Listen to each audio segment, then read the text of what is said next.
I worked with a client who told me, Anish, one of the major things I just spent 5 years getting overpaid working in a company filled with uncool people. I'm like, what do you mean uncool? He explained it. He had a very clear rationale. So at some point in any hiring discussion, he has a couple of vetting questions that are like, hey, tell me specifically about how you handle this with your team. Tell me about the dynamics there. Tell me about, hey, what was the retention level like after this year of massive challenge, right? He's asking questions that are designed to also feed into his understanding of whether or not you have what it takes, because you're only one person, right? And you have one process. Let's say there's 50 million employers, but who cares? What you're looking for is quality. What you're looking for is people who know the right way versus the wrong way. There is few more powerful things you can do in a situation than someone is thinking you're going to come in subservient and doing that. And it's very clear, buddy, you've been around the block. You know what works, you don't, and you understand the fraudster companies from those who understand.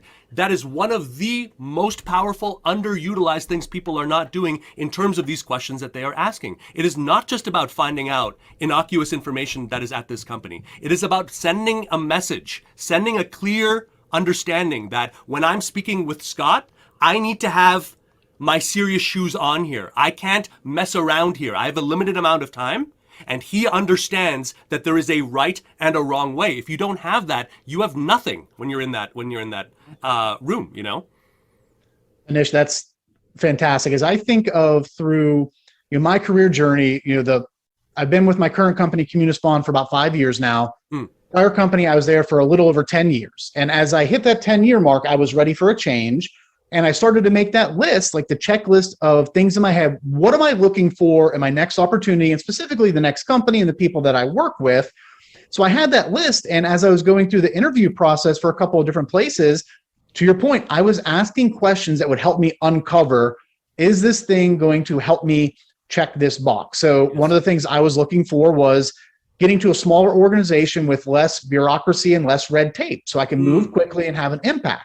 So starting to ask questions about how decisions are made or how new initiatives are rolled out or implemented during that process can kind of give me an idea of, okay, this company can be nimble. They don't get caught up in layer and layer of approval or slowing things down. So I love this idea of, if you're thinking of skills that are important, listening, which I think in any type of role is important, questioning, not only the types of questions, but when you're asking those questions, and then really just the baseline of preparing. So not only researching the company, the job, all that stuff, but preparing for, what am I ultimately looking for in this opportunity? Is it going to be a good fit? And getting questions, as you mentioned, those qualifying questions that are going to relate back to that. That's fantastic.